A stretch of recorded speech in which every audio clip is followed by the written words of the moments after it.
Oyo and University of Ibadan provided enough experiences that shaped my life and contributed largely to my modest accomplishments in life. Of course, Lagos State welcomed me after my National Youth Service year, and since then, there was no looking back. I must admit that Lagos remains a land of opportunities and a great state for those who dream and labor. As I take a look back and mirror into the past, I saw exciting and memorable moments. Moments where the economy seems to be working. Moments where security was not a major issue on the front burner. Moments where communal spirits were high and trust issues were no challenges. So I wondered, where did we get it wrong? Will our children believe us when we say we had so much fun in those days? I appreciate how far this country has come from a population of 45 million in 1960 to 200 million plus today. Within the same land space, we need to now begin to be positive in our response to Nigeria. Our challenge now is to focus on how we can change the narrative. How instead of talking about good old days, be projecting into a future that is greater than our past. I am an accomplice and partner in this drive and desire to make our tomorrow better than our today. Shemore, I'm with you all the way in this journey. God bless our nation. God bless Nigeria.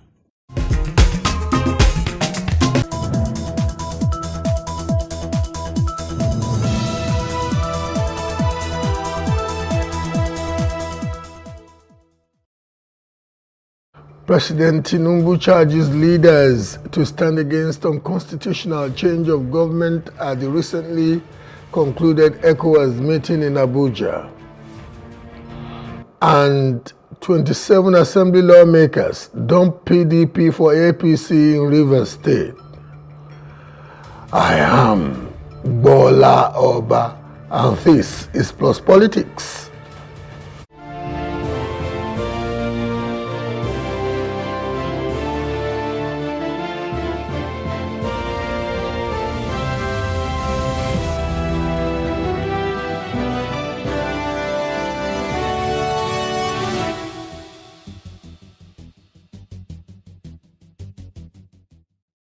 ECOWAS ordinary session. Tinubu charges leaders to stand against unconstitutional change of government. President Bola Tinubu has encouraged members of the Economic Community of West African States, ECOWAS, to remain committed to ensuring that democracy remains the only form of governance in the sub-region. Speaking in his capacity as the chairman during the opening ceremony of the 64th ordinary session of the ECOWAS Authority of Heads of State and Government, which took place in the State House, Abuja, President Tinubu asked the leaders to fight for democracy and stand against unconstitutional change of government among member states. West African leaders are meeting for talks within the region in a deepening crisis after 4 countries fell under military rule and will risk growing from Sahel jihadist conflict. Take a listen. Security in the region is the focal point, and we must achieve this regardless of other commitments. I would like to reiterate the imperative of the regions to continue to re-engage under the military rule and basis of realistic and short transition plan that can deliver democracy and good governance. No alternative. I wish to underscore the fact that we stand against unconstitutional change of government in our sub-region, and we will continue to do so.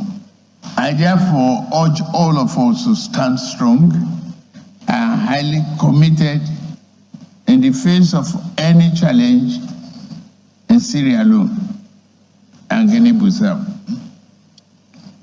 The message must go down clearly that we will support a democratically elected government, not unconstitutional exercise without let of hindrance.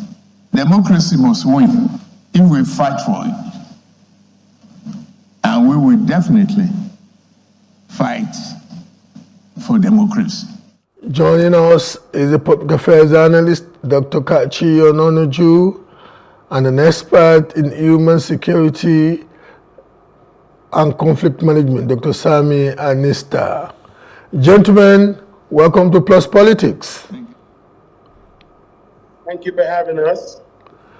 Let me start with Dr. Ononuju. Dr. Ononuju, in recent times, democracy has been in recession across the western region of Africa. You have a number of countries. Can we hear from the computer? Hello? Yes. We have a number of countries that are falling under the boots of military autocrats. What would you ascribe to be the reasons for this? Is my mic still? Well, thank you very much. First and foremost, you need to ask yourself the reasons for the coups. For over 12 years, West Africa has been bedeviled by security problems. And ECOWAS has not been able to do anything. We've had what you call the jihad. Nobody needs jihad in 2023 in Africa. So the first thing we have seen from the coup is a military alliance between Burkina Faso and Mali and Niger. And the first very concrete achievement of that alliance is the stoppage of the jihad that was in the sub-region. ECOWAS could not do anything to stop the jihad. So if the military alliance stopped that jihad, that ECOWAS couldn't stop in 12 years, then you should understand that something is wrong.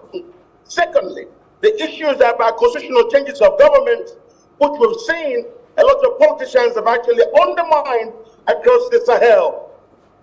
Some people could just say out of frustration, people will do that. Thirdly, for 400 years, Europeans have been here in Africa, and all we've had is the slave trade, we had neocolonialism, and the French not allowing any peaceful existence of us, the people in Africa. You've seen the problems in Sudan, the same problem persists in Mali, in Mauritania, in Nigeria, and also in Niger and Burkina Faso. So if the people think that if they do coup, they will be able to stop the military problem that they've had, then that's a good thing. Of course, those in charge of the jihad across the Sahel are the ones that might complain that their jihad. Hello, Dr.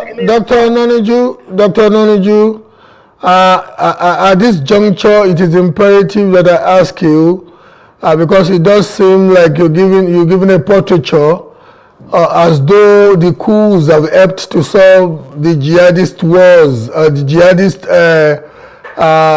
insurrections. I'm trying to say.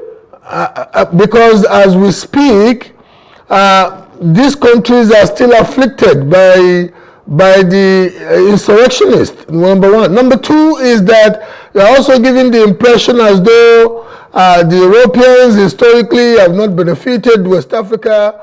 But I wonder the Russophilic disposition of these new military states is not in any way different from the Europeans. They're just changing. It's like changing. They are neo-colonialist. How would you respond to that? Nobody likes a military change of government. Nobody likes a military change of government. But you need to understand this.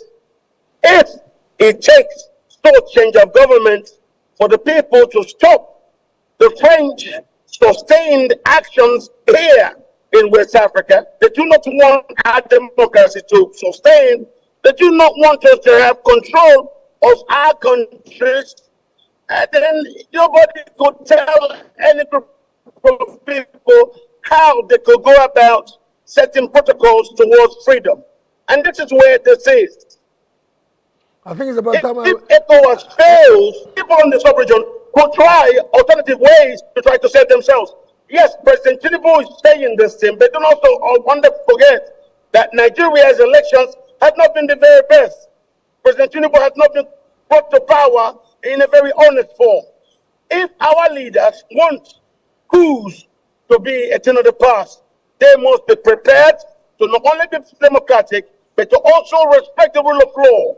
Not when you rig election, and then you will not expect people to get angry in a different way. We must change our ways. I want to refer everybody to remember what President George Weah says. If you want democracy to end, do the right thing. Allow democracy, allow votes to count. Do the right thing.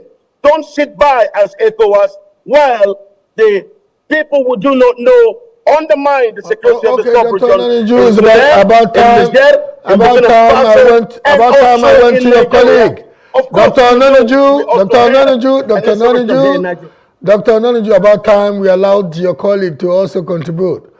Dr. Sami, some of the assertions of Dr. Onanuju may be contentious, but the fact is that democracy is in recession across the west coast of Africa because, according to the economics polls conducted not too long ago, about 2 months ago, about 65% of West Africans are disillusioned with democracy because they have not seen the tangible developmental strides that they were made to believe that democracy was going to accord them.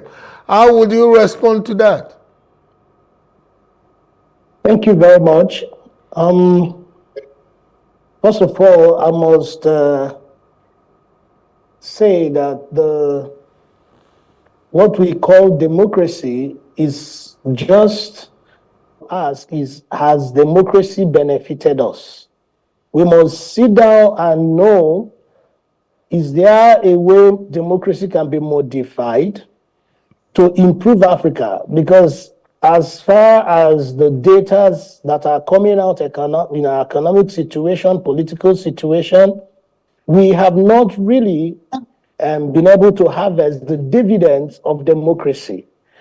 The case study we are looking at in Niger right now is the people saying, look, we've been under democracy and nothing is working. We've been under democracy as slaves.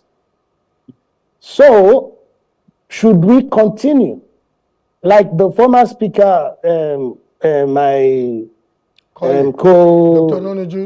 speaker was saying, look, people have different ways of response. Nobody wants to live under the military rule. I don't like the military rule.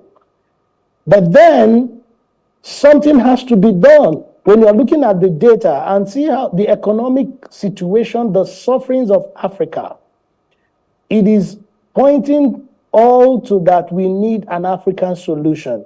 An African solution might not be the military juntas taking over Africa as head of states. But I think ECOWAS should begin to discuss on which way forward. What kind of democracy should we have? All nations, developing or developed nations around the world, all don't have democracy. There's no democracy in Dubai, United Arab Emirates.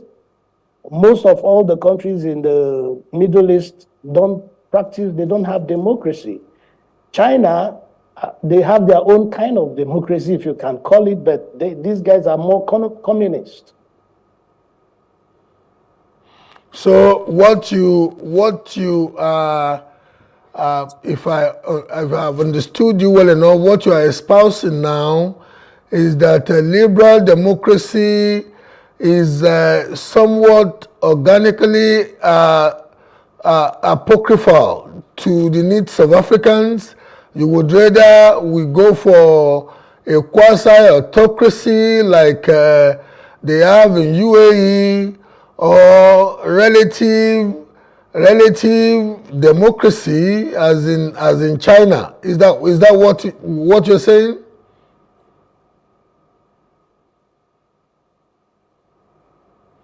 Hello, Dr. Anista. Okay, if we've lost Dr. Anista in the time being, let me go back to Dr. Ononuju. Dr. Ononuju. Yes, I'm here with you.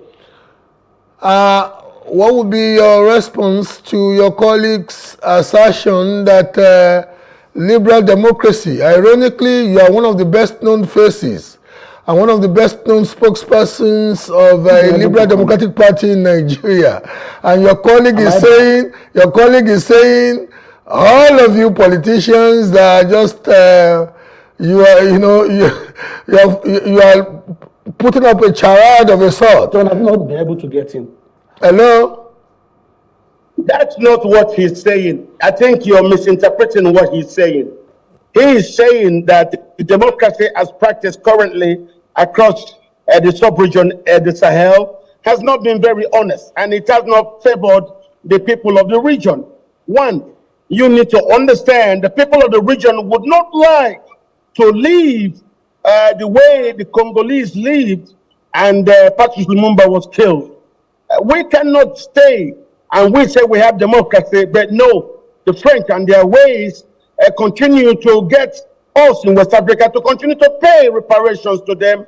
For what? It's a continuation of the 400 years of colonialism and slavery.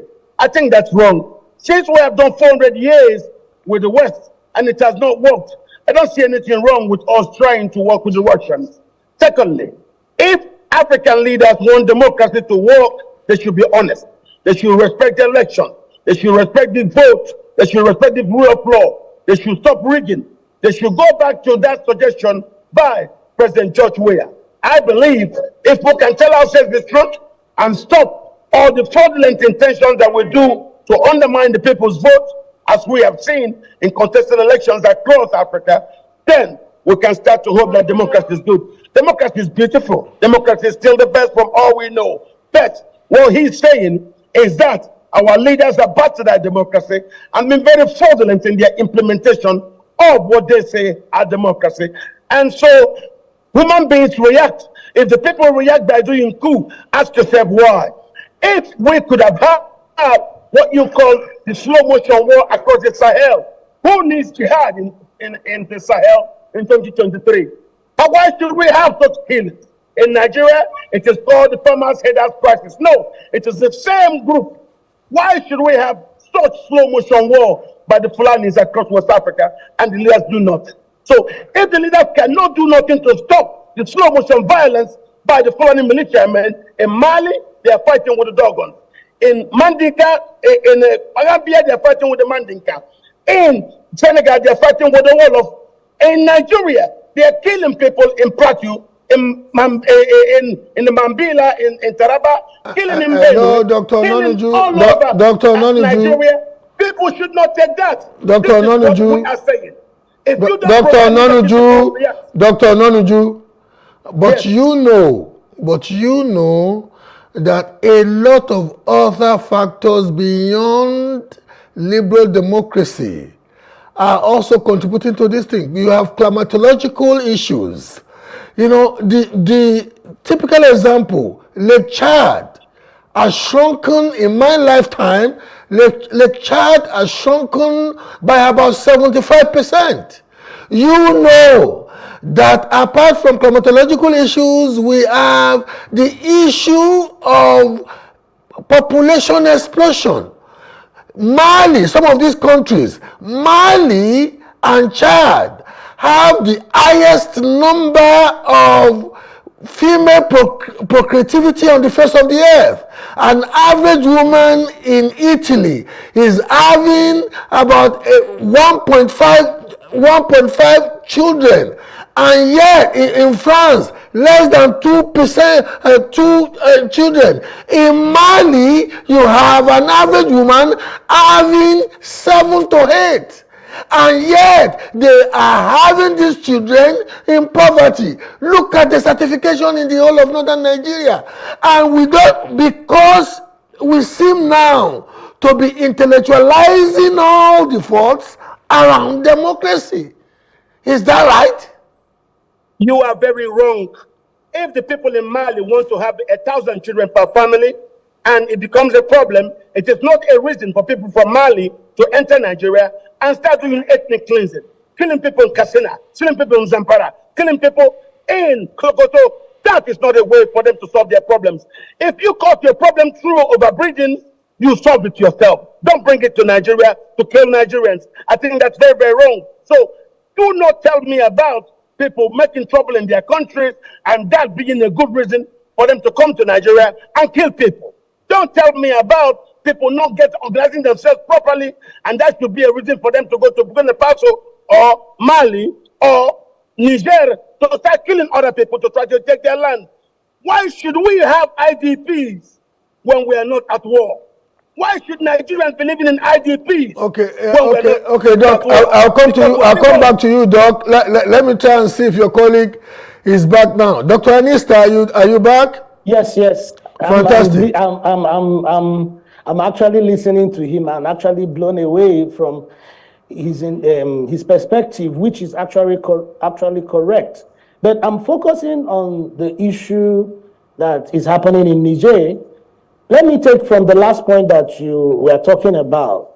Look, if ECOWAS take the wrong step, if they miscalculate what is happening in Niger right now, it's even going to cause a more chaotic, and unbearable problem across West Africa. You see, Nigeria as a nation has about 7 states bordering Niger.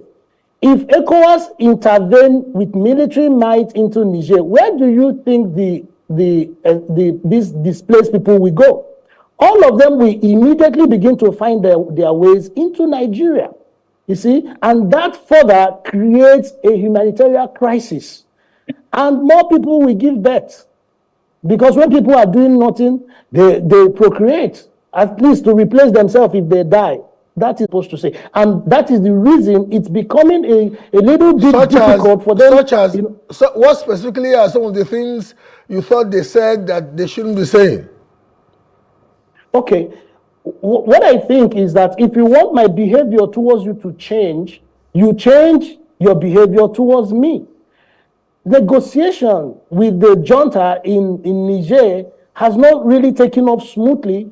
One, because when ECOWAS wanted to come in, they came in as big brother who want to intimidate and just stamp out. They first of all said, this is what we want you to do, and we want you to do this. That's not how to go into mediation. That's why when they arrived, the junta refused them access. He didn't want to hear from them at that point because he wanted to assert his negotiation powers. Now he has been able Dr. Anista. He has rested the junta. Dr. Anista. He's stable, he's rested, hello? He has some things under control, and he's telling them, look, give me 3 years and I will come back to democracy. I think that's Dr. Anista, to negotiate. Dr. Anista, let me, as somebody who cut my intellectual teeth between the 1970s and the 1980s, who I think I was in the Gambia when the first coup in the Gambia happened in 1994. And what I told the people who were jubilating on the street, the most celebrated pastor in the Gambia, Pastor Soska Forbes, and I told him everything that was a lot of slack for their act of sheer opportunism. These guys don't love Africa. No. I think you're misinterpreting me. I will not allow that to go on. I think nobody celebrates a coup, not me. I stand for mediation and peace. Never celebrate a coup. But what I'm saying is the angle from which ECOWAS will come in for mediation and to restore peace, which is actually their job. You will not bring force, the kinetic force first. That is not what you present. You will come in to bring peace, the intention of peace. You see, and one thing with coup is that go and check the way it happens. The moment a coup has happened, the democratic government is terminated.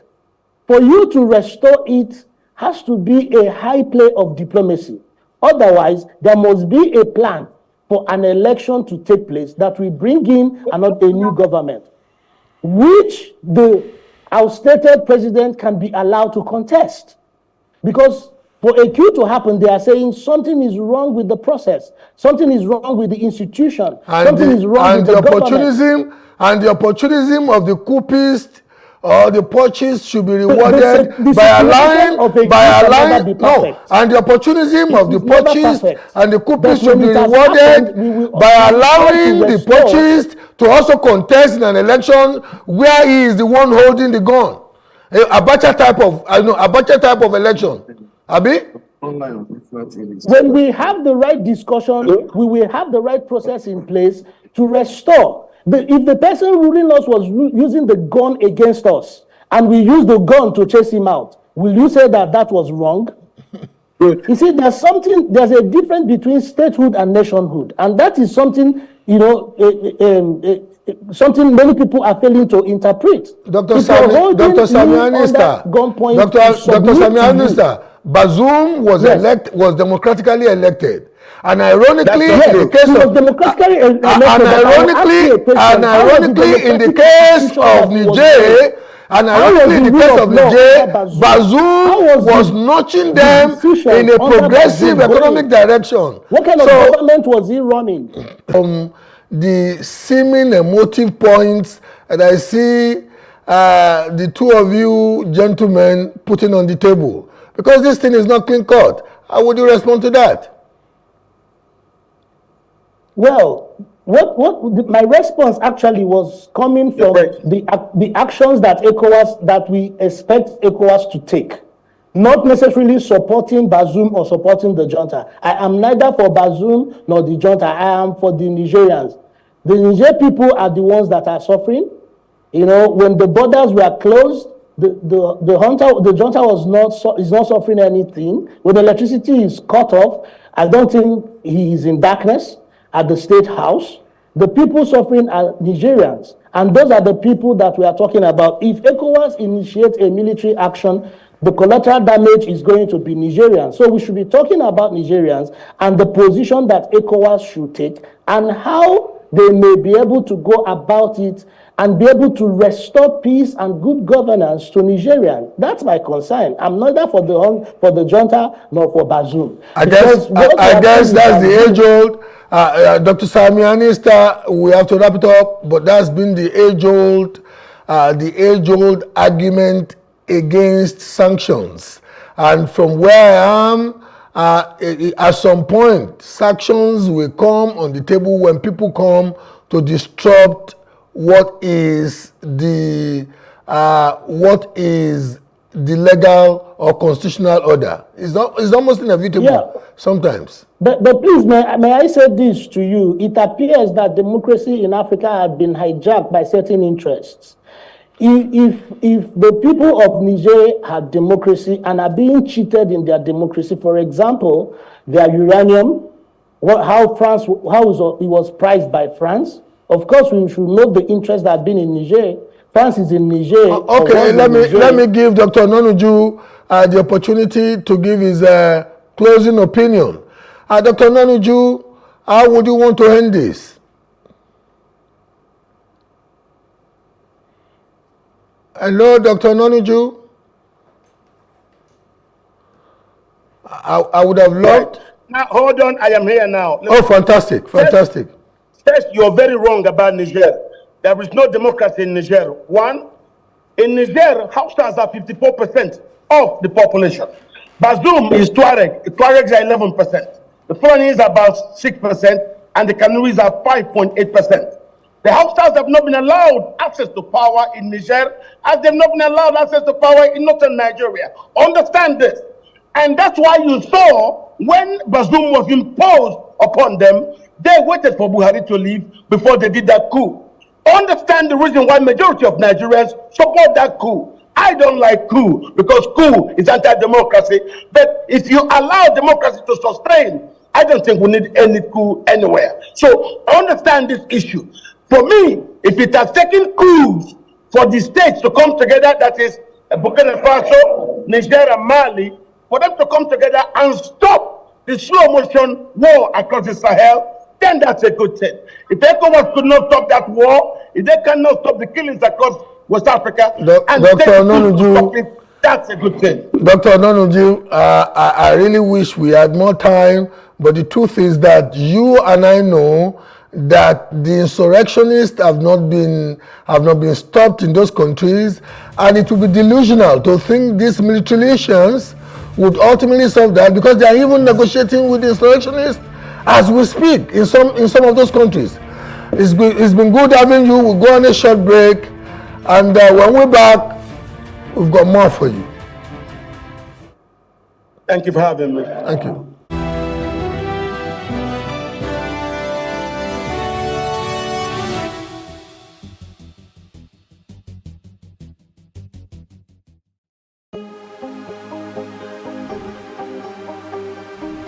Is it for upcoming artists to blow in Nigeria?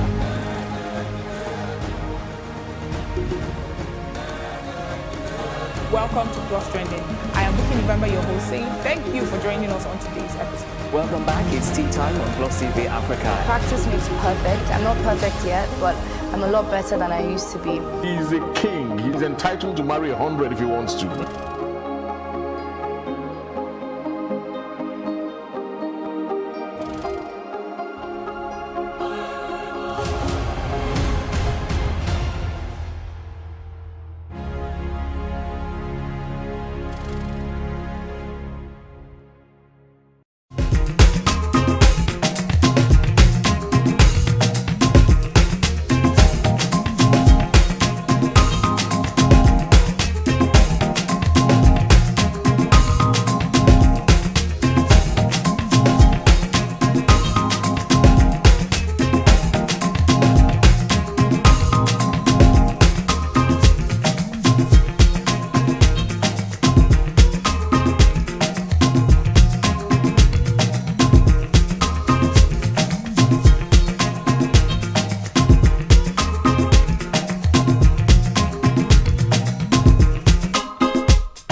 Rivers State has seen 27 members of the House of Assembly defect from the People's Democratic Party, PDP, to the All Progressives Congress, APC.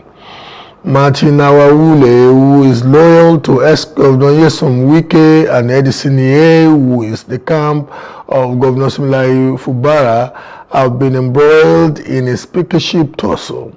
The crisis began due to a rift between Fubara and his predecessor, Wike. The defection of 27 lawmakers from the PDP to the APC could further complicate the state's political landscape. Joining us is the former APC spokesperson of the Rivers State ESCO, purportedly dissolved by the Ganjude-led National Working Committee, Darlington Wachu, and the Publicity Secretary, APC Rivers State, Chibike Ikenga. Take a listen. I'll begin by reading the letter written by the Right Honorable Barrister Dunle Mao, the Deputy Speaker of this House. It reads, the Right Honorable Martin Chika Mewule, DSSRS, Speaker, Rivers State Assembly, Moscow, Port Harcourt, Mr. Speaker, defection to the All Progressive Congress, APC. I write to bring to your attention my decision to leave the People's Democratic Party, PDP.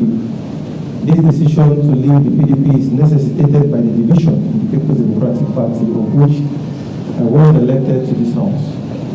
In particular, the tussle around who the National Secretary of the PDP is has now sharply divided the party and made it unclear as to who is the National Secretary of the party, thereby making it difficult for me to chart an appropriate communication channel.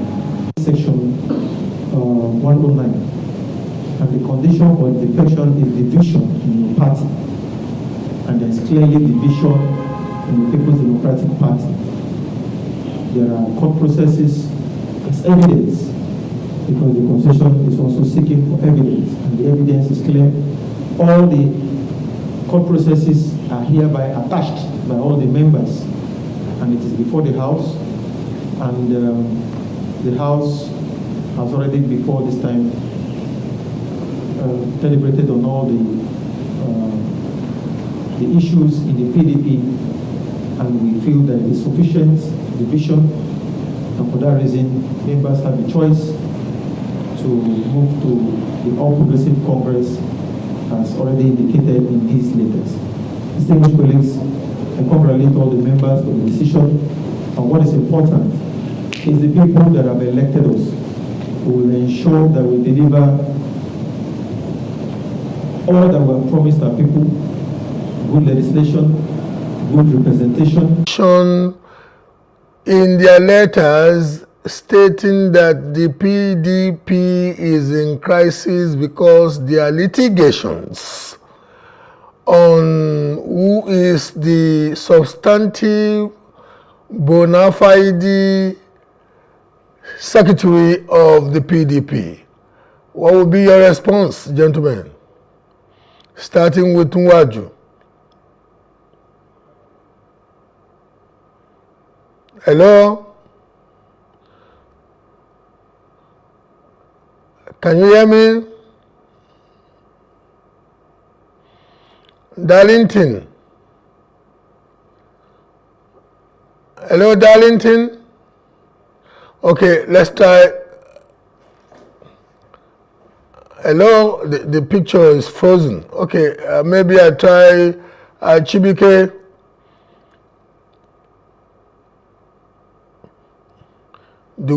Are we having challenges with World Telecom services? Any of my guests on as we speak? We go for a short break. Hello? Hello?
Welcome back. Due to technical challenges, we will not be able to take the second segment. We're going straight now to today's throwback. How Ibi Ikpedeoro became Pedro and the reported Charlie Boy cancellation. The famous Charlie Boy bus stop was reportedly reverted to its presumed original name of Second Pedro by the Baale, that is the Yoruba traditional chieftain of Gbagada, who was quoted as having said that the readoption of the former name was to prevent Charlie Boy claiming he founded the area. I guess in the backdrop of the recent outlandish claims of the Oba of Benin that his forebears founded Lagos, and the braggadocious assertion of the Venerable Chief Nwayahu, the President General of Ohane Zendigbo, Igbo's highest global socio-cultural group, that Lagos was a swamp until the quote-unquote Igbos developed it to what it is today, the Baale thought it fit to order the removal of Charlie Boy's name as the name that the area is continued to be called. However, the inherent historical irony of the so-called reversion of names is that Pedro is in itself a gross bastardization of the original nomenclature of the area. Ibi Ikpedeoro, colloquialized to Pedro. Was it pre-distortionate nomenclature?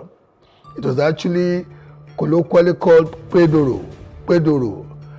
In pre-colonial and colonial Lagos, before the federal government's 1962 acquisition of the vast swaths of land where University of Lagos is presently situated, and the relocation of the 30-something villages located originally there, including a particular littoral village called Agegeodo, the dreaded exclusively male aboriginals dramatized Yoruba deity Oro used to be ushered from near the Unilag Lagoon after it must have reverberated its unique switching or whirring sounding contraption to the area now known as Pedro, due to the blatant mangling of the local linguistic appellation Ibikpedeoro, the rendezvous of Oro deity and its adherents.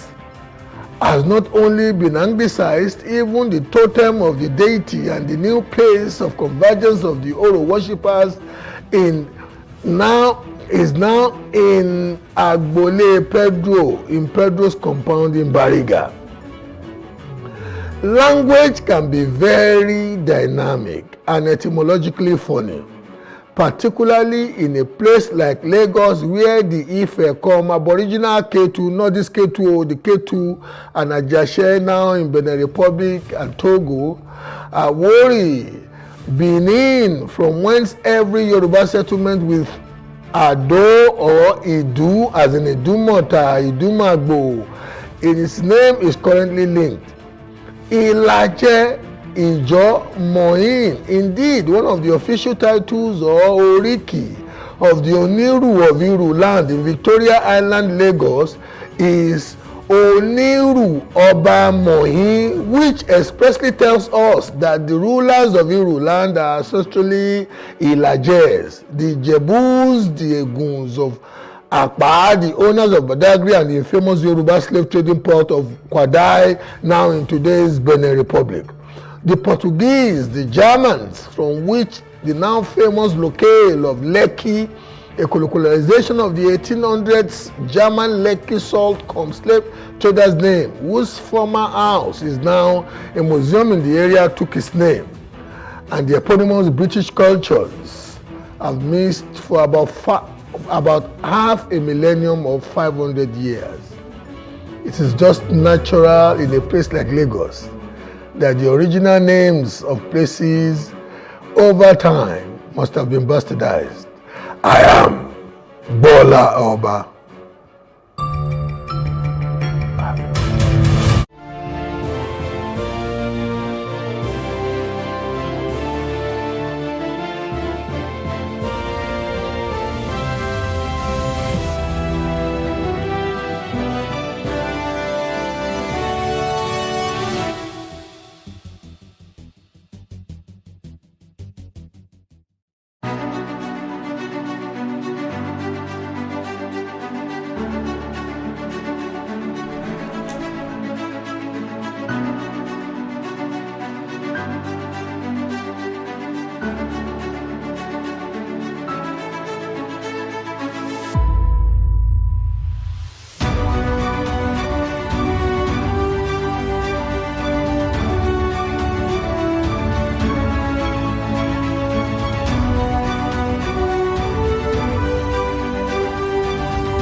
Hello there.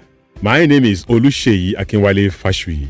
Orúkọ rere ó sàn ju wúrà lọ, meaning a good name is worth more than gold. That was the creed imparted in us when growing up. This forms the background to my good old days story. My late grandfather, an Ondo man from Okegbogi compound in Ondo State, was a revered Reverend Father of the Anglican Communion that traversed the whole of Western region back then. His sojourn in line of work brought him to Abeokuta, where he met and married my grandmother of the Deke family at Ikuruake, Abeokuta. This is the basis of my dual lineage of an Ondo man and Egba man. My late father, Prophet Olujimi Timothy Fashui, resident in Ibadan, retired as a higher executive officer at the then Nigerian Cocoa Board, Cocoa House, while my late mother, a trader, Oluyemisi Fashui, hails from Abeokuta. I was born at Lafia Hospital in Ibadan. I am the first of only 2 children, the other being a girl, now married. I grew up with my maternal uncle, late Mr. Adekunle Ladende Esquire, who was then an agricultural officer and later a divisional officer at Ogbomoso during the Western region days. My uncle, an Egba man, was a strict disciplinarian. His wife, a midwife then, likewise trained us all on strict moral standards. I will share some of my learning experiences with them in the course of my story. I started my primary education at Bodija International School and completed it at St. Benedict's Private School, Ibara, Abeokuta, where my uncle was transferred to Ogun State after creation of states in the 70s. Then to St. Leo's High School for Secondary, Ogun State Polytechnic for A-levels, and University of Ilorin, where I obtained B.A. Hans degree in Performing Arts. Growing up was memorable and indeed indelible. From early days at Old Bodija, Ibadan, where streets were paved, neat clean gutters and drainage systems, security guaranteed, even with low fence and no barbed wires. It was then considered uncultured to speak across fence to your neighbors. Notable places then were Palm Chemist, Keba Chemist, KS Motel, Cocoa House, Agodi Gardens and Zoo, Premier Hotels, Rotunda, and a host of others. In those days of strong values, our normal day usually will begin with bell ringing by Daddy, my uncle, for prayers. Songs from hymnal books, psalms from Bible were sung and recited off heart. Till date, I can still read Psalm 23, 121, 122, 103, 91, and some others from memory. Then, everyone had a car to do before school. Everyone was trained to write with Ami, the foundational phonemic notations of Yoruba language, which is Doremi, and speak in Yoruba language. Proverbs, idioms, witty sayings, storytellings. Alo, alo. Oruku tindi tindi tindi, oruku tindi tindi tindi, oruku bimo, gbogbo ọmọ ẹ̀ ló yàjẹ́ o, kíni o. Pardon me as I won't be able to translate this in English language, but it suffices to say each story then ended with a lesson in moral and conduct. It is strange, therefore, to know that majority of families nowadays train their children strictly on English language and eroding our cultures and traditions, all in the name of westernization. This is a tickling time bomb. Values inculcated in us were good character, good name, discipline, integrity, truthfulness, cleanliness, hard work, dedication, loyalty, God-fearing, sound education, and responsibility. I remember a day I was running late and dressed up for school without doing my morning cars. As I prostrated fully, saying, Udabosa, meaning bye-bye, sir, Daddy asked, have you done your course in Yoruba? I couldn't answer in the affirmative. He then asked that I should go and remove my uniform and perform my duties, and that when I get punished for lateness in school, next time I'll learn to wake up earlier and do my cars. This taught me how to be responsible and time conscious. I remember another incident of my goose. My uncle requested for a glass of water. 50-50 calls it. Half hot water and half cold water, making it warm water. As I dashed from his front, I accidentally kicked or brushed his leg while leaving. He called me back and instructed me in Yoruba, Lọ mú àdá wá kó wá gé ìtàkùn tó fẹsẹ̀ kọ lẹ́ǹkan, meaning go and bring a cutlass, machete, and cut the tree roots you kicked then. I turned to leave, only to realize my goof of not apologizing when I kicked his foot in error. I quickly prostrated and said, sorry, sir. That was courtesy lesson 101. I never forgot the incidents and lessons, using an idiom for corrections. Wow. I remember the good old telephone always under lock and key. I won't disclose some naughty pranks we played to dial numbers without opening the padlock. God help you if you are caught in the act. Your punishment will be near capital. I recall my uncle had tools of various artisans. We repaired minor things ourselves. Hammer, nail, saw, crowbar, shovels, plumb, ladder, plumbing machine, a toolbox for screwdrivers and paint brushes. We actually painted part of the house once. He was a hands-on man, a life skill I possess till date. Memories. What of dress code? Everyone must tuck in their shirts going out, neat and ironed. No collar flying. Hair must be cropped neat at Maridoti Babas, Makola. But what do we have today? Nudity has replaced decency. Now we glorify Yahooism as a profession. Drugs and drunkenness proliferate and rule our world. Mentorship gone to the winds and lawlessness now order of the day. How did we get here?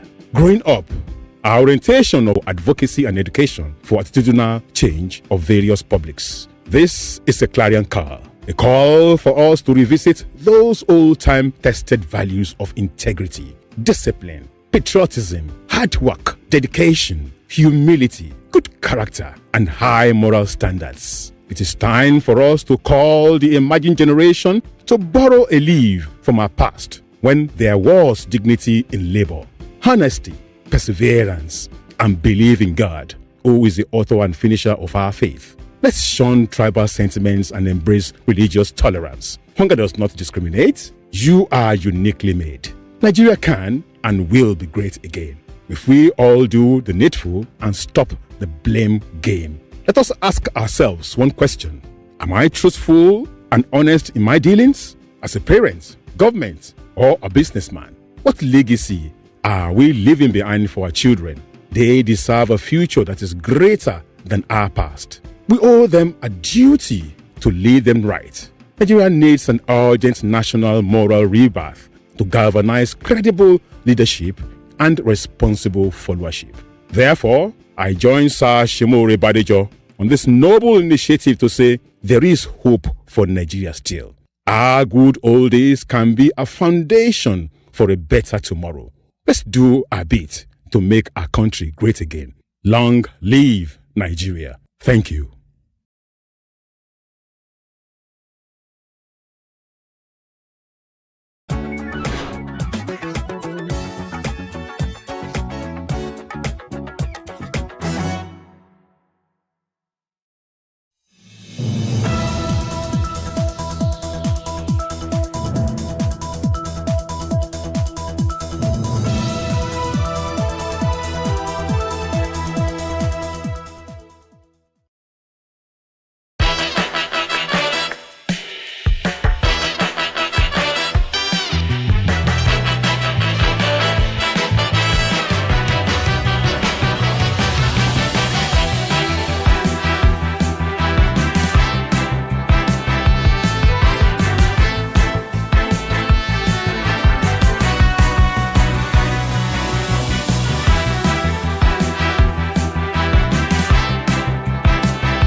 Hello and welcome to What Are You Saying?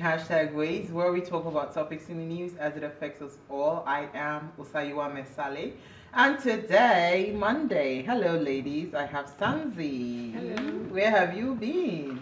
I have, well, Days gave me an unofficial, or is it official break? So, which kind of worked. somehow, I mean, God works everything out for good because I had a pretty busy. I think the only time I wasn't busy last week was on Wednesday and on Saturday. So and on Sunday. So I slept. I love your hair, by the way. It looks really good on you. Thank you. You don't say when we see these babies out. I know, right? They gotta breathe, Very soon I'm putting them back in cornrows and then we're rigging it again. I can't wait to go and redo my cornrow. Let the hair breathe. The hair. There's a reason why I'm not letting it breathe so much. But we can't embarrass ourselves to lie to you, the hair right? breathe. Don't suffocate. It is your responsibility. Hi Dee, how are you? I'm good, thank you. Our president just back to back. I'm waiting for a new one. A town hall. Different. I miss the days of those memes. Anytime I say that, my friend will laugh and laugh. Say, what? Nigeria is happening. Nobody has time for because that. Anytime I hear the color blue, I will just. What happened? Now you said it. Today, in partnership with Enough is Enough, we will continue to touch on the hashtag EndSARS movement. And today we'll be discussing the Lekki toll gate incident. So I'll just start right off that one of the most significant moments of the EndSARS movement was the Lekki toll gate incident. Of course, it happened in October 2020. Of course, again, the Lagos State government imposed a curfew. The traffic cameras were removed. The protesters continued their peaceful protest demonstrations, singing a national anthem, waving the Nigerian flag. And you know the interesting thing? Sherlock Holmes was unlocked by the Lagos State government. No, stop it. It's my friend. No. But I cannot wait. The day I'm going to see His Excellency, I'll say Sherlock Holmes. I hail you. I'm sure it's going to have a good laugh. I can't get over that video where he put his hand. You know, they now put him side by side. He put his hand behind his neck, his back, and he was going, and he uncovered. But who's next? I think right. So the Lagos State Judicial Panel of Inquiry reported that security forces were present and fired live rounds at protesters, resulting in injuries and fatalities